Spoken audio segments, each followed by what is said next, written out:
Have you heard about all the exciting investment opportunities for investors around the world coming to North Dakota? Erik Peterson, proven realty broker by EXP. I'm sitting here with the man, the myth, and the legend, Steve Kemp, Williams County Commissioner, Williston native, and local business owner. And today we're going to be chatting about all of the new developments happening in Western North Dakota and what that means to you. Stay tuned.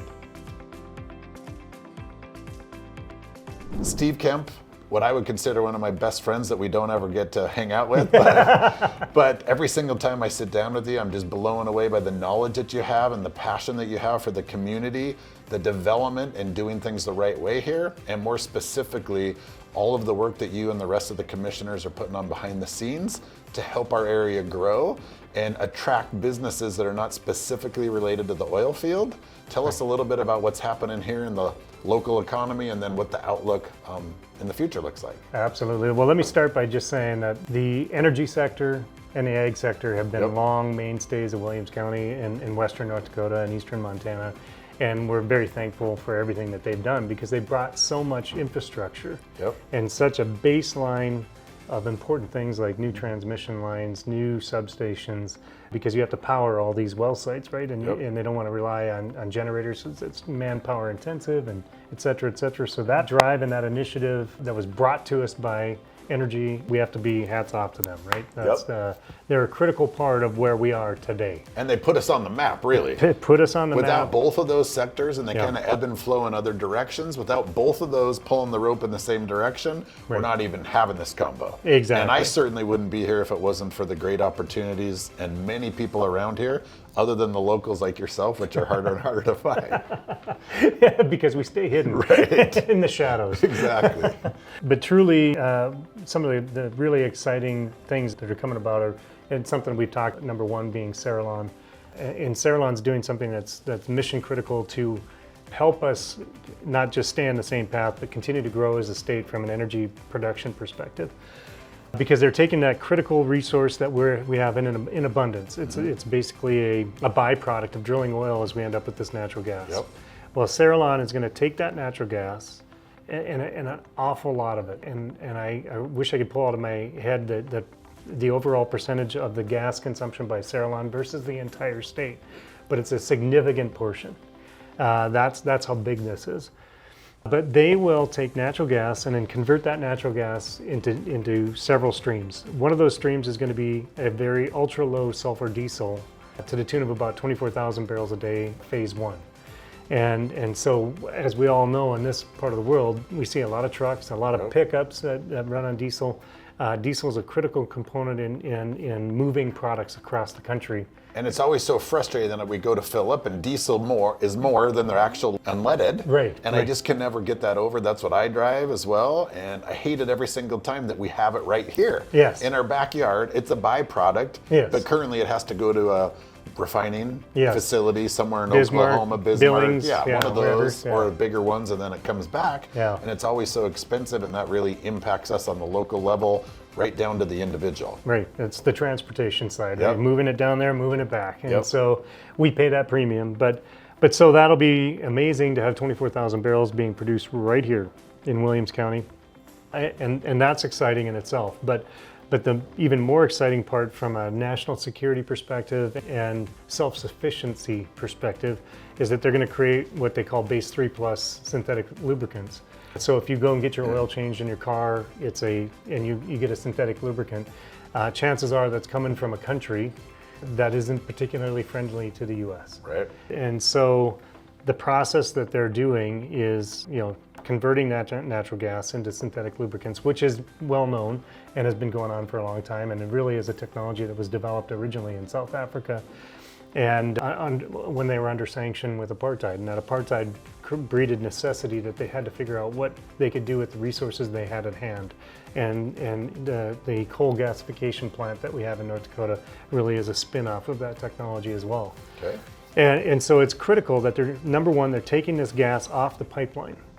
And why is that critical? Because we have a set amount of pipeline capacity, and the projections for oil production over the next number of years is going to be such that we're going to max out our natural gas exporting pipeline And then that's going to force us to shut wells down or slow production. And that slowing production of oil as well as gas. And so having them consume eventually up to about 480 million cubic feet per day. Out of currently, there's about 2 to 3 billion going through the state on that one particular pipeline.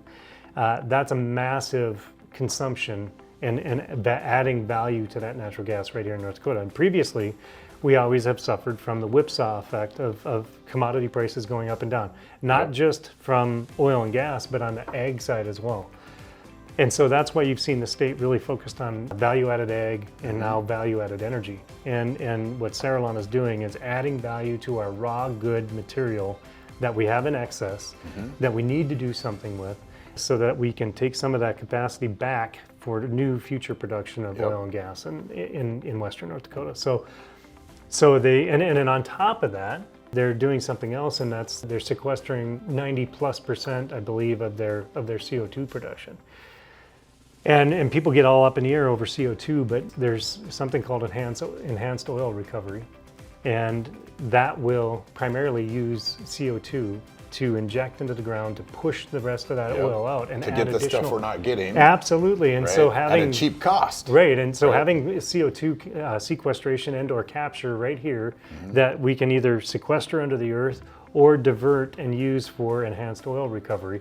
Lynn Helms would always say that we will have to have CO2 in order to do this enhanced oil recovery, and we need it in mass, not just small amounts. We're talking about huge, massive quantities. And so that having that CO2 sequestration coupled with utilizing our waste byproduct, well, it's not a waste byproduct, but it's a byproduct of oil production, to enhance our economy and add value to the energy sector right here helps us to level out those ups and downs that we experience with the price fluctuation of oil and gas and our ag commodities. So ag likes it when oil production or oil prices are down, but so will Sarillon. They'll make their most money when their raw commodity is at its lowest price. And Fascinating. So, And I've heard estimates 7 billion-ish, plus or minus. I've heard a couple different numbers. What do they plan on putting into the ground infrastructure investment? That sounds like about the number. I mean, it's an ever-changing number because cost to build, the materials, everything changes over time. Rates and everything else. Right. All the same things we go through. Absolutely, and so that is a floating number, but it is in that $7 billion range. It could be higher, it could be lower. Not chances are it won't be lower. I mean, and how many jobs do they plan on doing right out of the gate for construction, and then the long term? Right. Those numbers are pretty staggering as well to help the economy and Absolutely. Good high-paying jobs. Yes, and so during construction, and this will ebb and flow as the construction needs change, but they should peak at about 2,000 construction jobs. That's a pretty dramatic impact. Now, keep in mind, most of these folks are going to be coming in from somewhere else because there's not 2,000 people here to fill those jobs that are just waiting for a job. Right.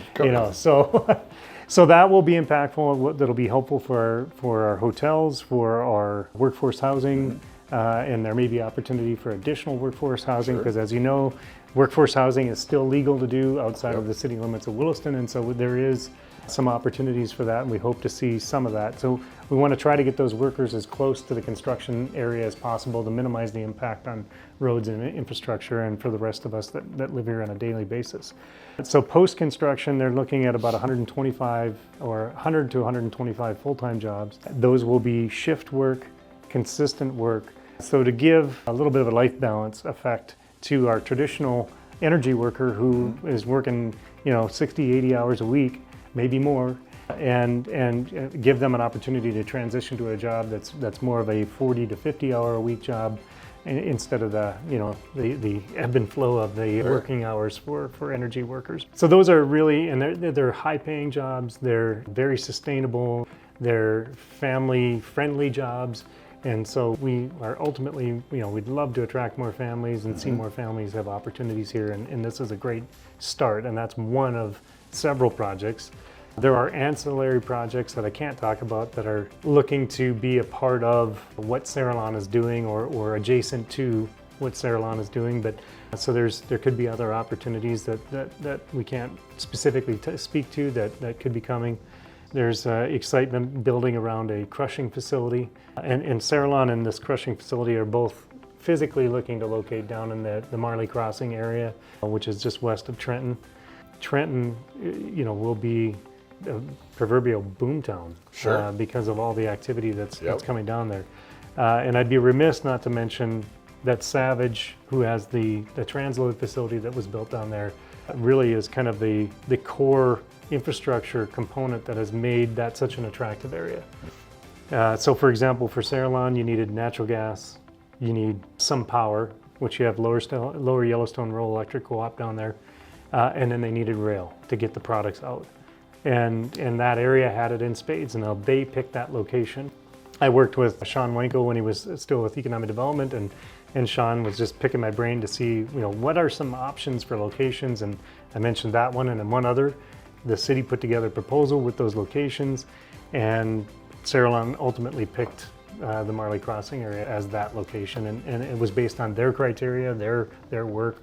People say we pushed them that way. We didn't. That was their selection. And Right. when you're building that large of a facility, you don't leave anything to chance, as you well know, and with all the different commercial and industrial people you've worked with. But Yep. Sweet. So what about outside of that area? What other projects are coming to the market? You're obviously in a lot of these planning and zoning and commission type meetings. What else is happening in the county and in western North Dakota? Oh, absolutely. One thing I'll finish up, there's another exciting potential development down there for a crushing facility. And so that'd be an oil plant crushing facility. So canola, soybeans, different things like that they can extract oil from. So that could be an exciting development down there. There's a number of other ones that are still in play, but probably I can't say anything about. But Sure. but so there's lots of exciting things there. The other parts of the county, again, what makes people look at our area is infrastructure and whatever they're trying to do. But electricity has been a critical key infrastructure item for us, and we have Montreal Williams to thank primarily in Williams County, but we do have Lower Yellowstone Rural Electric Co-op as well, both of which have been just fantastic to work with. And both of which have benefited from the energy sector, having them build up this infrastructure and have relatively new transmission lines, and all that infrastructure has been recently built. So it's With capacity, one of the few places in the country. By with the way. capacity and the ability to generate more and have adjacent power generation facilities that are right next door. And so that, adding value to electrons is the next big thing, and we're seeing that in the form of data centers. And now right away everybody's going to be no more data centers, and I believe we did get bit by the Atlas data center in a pretty bad way, and where they had promised us a certain decibel level, and it ended up more than double that.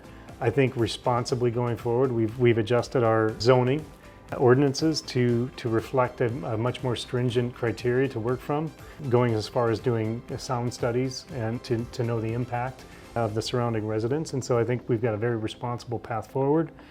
And I get really excited about data centers, one, because I'm a nerd. I mean, I've been an IT guy all my life, and so this is interesting to me. What we have learned is the crypto mining facilities are maybe a little less attractive because they're typically open air facilities where you're taking outside air, running it through, cooling whatever's inside there, the Bitcoin miners or Ethereum or whatever the flavor of crypto mining they're doing. And then the air comes out 40 degrees warmer, either up or out the side, or however they do it. The new opportunities that we're seeing come to bear are not the crypto facilities. These are traditional, in my mind, what a data center looks like, which is a very boring rectangular building with no windows. Right. But also no high-pitched whine shooting out of them. They have cooling towers, which do generate some noise, but in a much lower frequency, so it's a much less annoying, and it doesn't seem to travel as far, and it's not perceived as nearly as bad as the high-pitched whine from a traditional crypto facility. So I'm excited about those opportunities that are sniffing around the region, and the dollars that they're talking about investing are large dollar amounts and physical structures. $5 billion and up. Yeah. Per project. Per project, That's yes. crazy, right? It's such large numbers, it's hard to even fathom. So why is that exciting, even just from a government perspective, and specifically schools? I get excited about this from a school's perspective because these facilities are very expensive structures.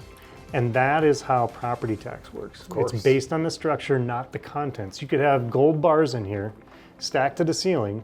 The contents of this room, gold bars or not, is not what's taxed. It's the physical structure, it's the walls, it's the foundation, it's the roof. So when you have a very expensive physical structure participating with property tax, what that does, from my perspective, is it takes the burden off of my back and your back and every other property owner's back to pay for schools in particular, because they are typically the largest portion of your property tax. And so helping carry that burden without impacting the schools very much, because these facilities typically don't have that many employees. Right. So you're not talking about a huge impact of the physical infrastructure, and then having all these employees as well, who then have kids who go to school and then have an impact on the school. So that is what I get excited about. And to spin this around, even going back to energy, is that we did gross production tax in lieu of property tax. Well, then that took them off the property tax roll. So we really don't have any large industry in our area that participates in property tax. And so adding that third level, you have residential, commercial, and industrial. And adding the industrial component to helping pay for schools is going to be a huge impact. Sure. To places like Trenton Schools, District 7, Ray, all the school districts that end up having some kind of industrial play in their district, is really going to take that burden off of the other residential and commercial property taxpayers. And not only just property taxes, think about all the other things, right? That are part of the property taxes, in addition to schools. Right. The infrastructure, the fire, the police. 100%. Mosquitoes. Yes. I know you're mosquitoes. a mosquito nerd. if you have ever been happy about the less mosquitoes, like we had a really great fall or late summer, this is your guy right here. That happens to be one of my portfolios, and it's not me. Right. It's we've hired just an incredible director by the name of Darrell Haygood. We hired him from Fort Myers, Florida, which is the largest mosquito control district in the world, and his focus is on larvicide and killing larvae. And sorry, sidebar conversation, but it's a part of our economic development because it makes our area much more livable. It does. And if people remember 2008, 2009, when I first got involved with mosquito control, those were absolutely miserable years. Yep. And we've had nothing like it since, because we've had much better. We've been building the program and getting better every year. And I really feel strongly that we've got a leader of that vector control department that really understands what he needs to do. Good. I know that's a lot of work and effort and time to get there, and so certainly appreciate all of that effort as well. What about from a county commission standpoint? Is there any other hot topics coming up? Any other approvals that are there that we should all know about? What's on the docket for the future? All of these projects, any of the projects we've talked about, plus some of the ones we haven't, take a frustratingly long time to materialize and actually start to turn dirt. With some of our more stringent rules, it's a bit of a challenge for these companies that want to locate here to find a spot that has the minimum requirement distance between landowners and between the data center property lines and the next residence. And so that creates some struggles in finding locations, but we're trying to do it very responsibly, and we can be flexible. For example, this morning, it's a matter of public record, we heard about a resident being within 0.9 miles when we have a 1 mile minimum requirement.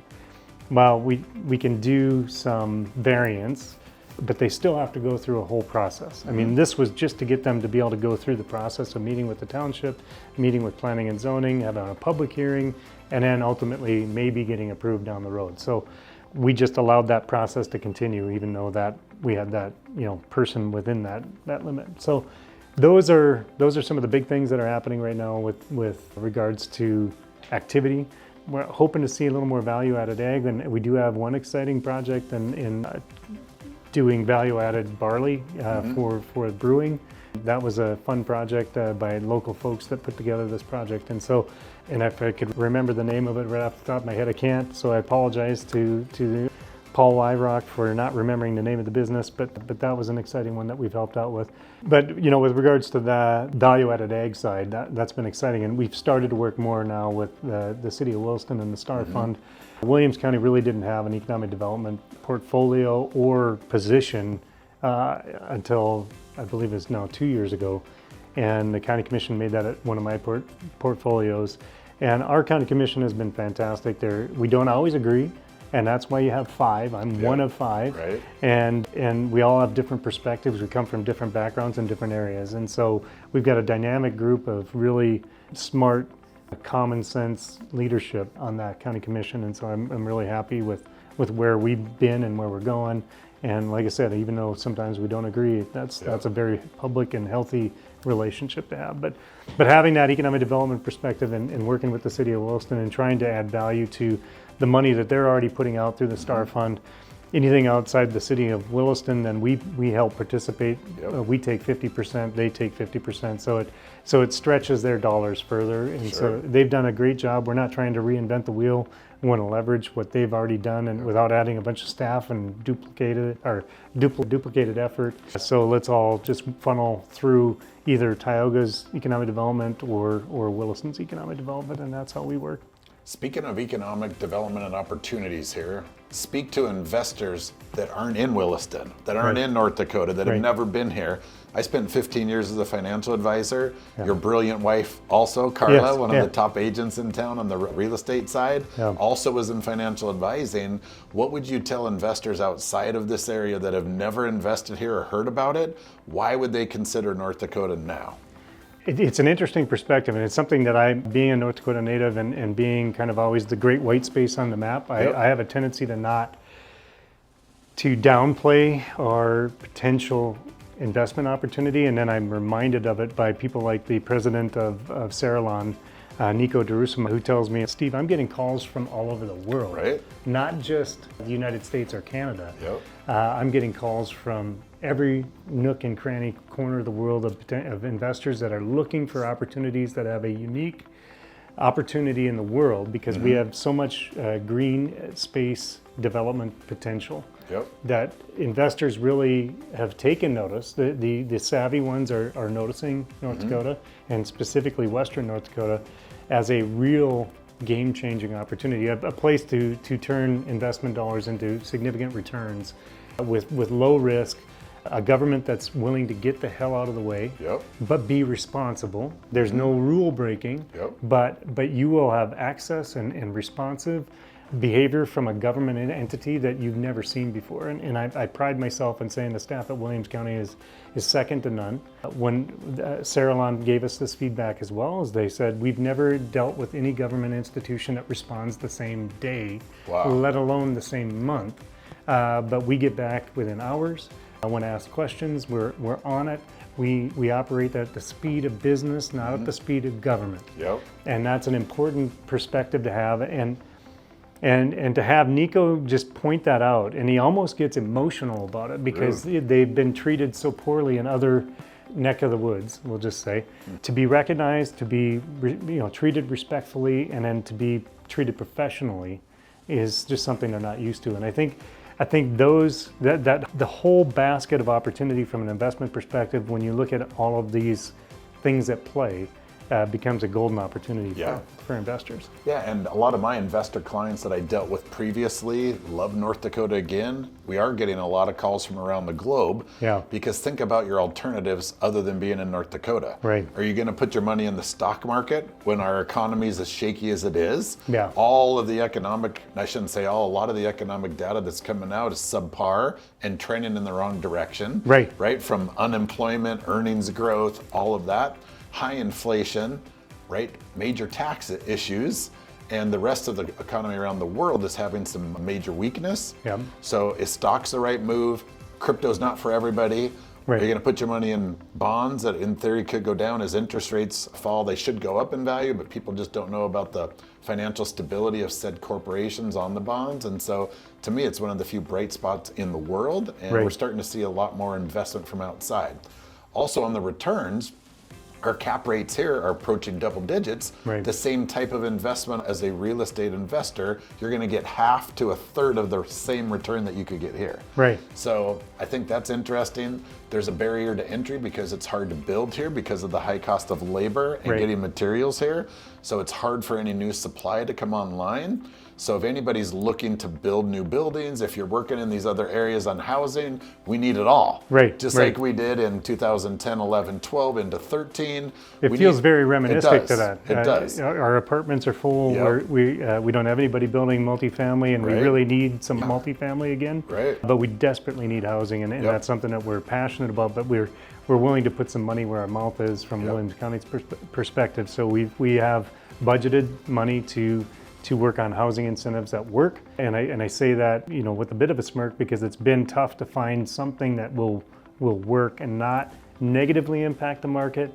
Right. We want it to be a positive influence on the market and encourage new inventory so that we can move people out of the affordable housing and into something so they can upgrade into a house that doesn't exist right now. Right. But we need it to, so that they can open this other inventory up for people starting out, just coming to town, want to buy something that's affordable. Sure. And I do that in air quotes, but because $400,000 is not affordable. Right, exactly. The good news is interest rates have plummeted in the last month, and so now you can get below 6%. Yeah. Right, on a lot of the 30-year mortgages now. FHA at a local lender now is below 5%, which is insane to me. Right. But you still cannot make it pencil as a builder and a developer. Right. What I can't get over is one of my compatriots over in Fargo. He's been building houses there for $220,000 build price. Yeah. Sells them for $300 all day long. Good profit in it. That same house here he quoted out is $120,000 to $150,000 more construction cost. Yeah. Insane. So we've talked about an investment standpoint. Yeah. You're a local native here. Yeah. North Dakota is not for everybody. Right. We need to encourage people from outside of this area. If your economy is not great, if your financial situation's not great, if it feels like you're not going to thrive, and you're barely holding on, we just heard yesterday that 10 million people are behind on their mortgage across the country, right? Yeah. Come to North Dakota. We need you here, right? Desperately. We need all the handy people that we can get. We need families here. We need the right people here. What would you do to tell them about life in North Dakota? Right. You're obviously a native, you're biased. Yeah. What would life be like in North Dakota for somebody moving here? And why do families come here temporarily and never leave? Right.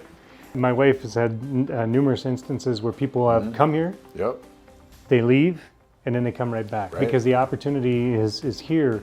And what people often talk about, number one, is the people are friendly and they're genuine and they're real. When it gets 40 below outside, you get real. Yeah, right. And that's the harsh reality. Now, does that last for long? No. It's unlike Phoenix, where it can be 120 for a month straight. They just set a record yesterday. I don't know if you knew this. 112 straight days of over 100 degrees just broke yesterday. All-time record, 112 days. But Erik, it's a dry heat. Yeah, it's not that bad. Right.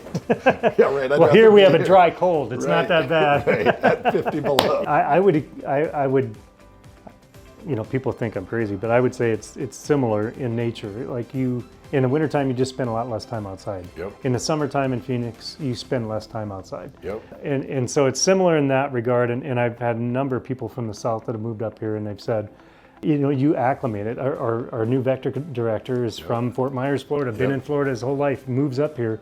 The reason he likes it here, and I think it will resonate with people that are of the similar thought process, he loves fishing, he loves hunting, he loves being outdoors, and he doesn't like people. Yeah, perfect. Well, our state population is like 780-some thousand people. We're basically a suburb of any major city. So as a state, and so you can come here and escape people. You can get away from people. The people you do run into are friendly, generally. The opportunity for being in the great outdoors is plentiful. Yep. If you like to stay inside, if you like to go to shopping malls, if you like to go to Costco, this may not be the place for you here. Right. But hopefully those areas or those amenities will come as our population continues to build. Of course. And I have speculated that we're going to double up. Just like we did in the last census, by 2030, I believe that we're going to double up again. Sure. And I believe the data backs that. Yeah, of course. So there's lots of opportunity, and as we hit those thresholds, we'll start to see more amenities show up, and we're already seeing it. Yeah. I'll say two things. Number one, my girlfriend and I were in Reno last week. Her brother's wedding was there. And sure, it's nice going into Costco, Trader Joe's, all of those things that we miss until you get on the highway and it's gridlock traffic. Yeah. And there's panhandling on every single street, and people are in your way and they're all in a rush, and it just I mean, I had enough of that. Like my energy level was here, and then my anxiety level went through the roof. I was like, who are all these crazy people? Like you got to just have a way different vibe to get through. Yeah. And then I'll wrap up with, a couple of weeks ago, we came up to a 4-way stop sign, and we couldn't see what was happening with the truck in front of us, and all of a sudden everybody got out and ran, and I was like, okay, is it a fight? Did somebody die? Did somebody get hurt? Where are we at? North Dakota, right? Yeah. Anyway, a couple of vehicles pull over, and I realized the guy's truck had broke down in the middle of the intersection. 3 guys didn't even know each other, randomly jump out. They're all racing to see who can push them to jumpstart them. Oh. They're 3 blocks down the intersection getting this guy going, pushing him along, and all of a sudden it just stopped traffic, and everybody just kind of took it all in, and whoever was in the trucks with them just kind of sat there. We went by, and it was a guy with his kids that were there, and another guy, and next thing you know, they're all high-fiving, like proud to help. You know, they raced to this guy's aid in North Dakota. North Dakota nice is an understatement most of the time. I love the people here. I love living here. You're lucky to say that you're a native as well. And I think there's some big economic opportunities for people that are looking to work, put their nose to the grindstone, and just bust. You can change your financial life forever being here. It's a place of opportunity. Yep. And that opportunity is what you make it. Yep. And I think that's as general and not specific as you can make it, but it's the honest to God truth. There is opportunity to every corner. Yep. You just recognize it and chase your dream and do what you need to do to get it done. Couldn't have said it better myself. Thanks so much for taking your time, Mr. Commissioner, local Williston native, to share your stories and your outlook and everything else. Phenomenal. Thank you so much. Absolutely, Eric. And if you liked what you saw, please consider subscribing and liking our YouTube channel. If you have any comments, any way that we can help your business grow, let us know. We would love to collaborate on any marketing that you have coming up, any nonprofit events, or anything that we could do in the community to help make this a better place. Please consider subscribing. Erik Peterson, Proven Realty, brokered by EXP. Thanks for joining us.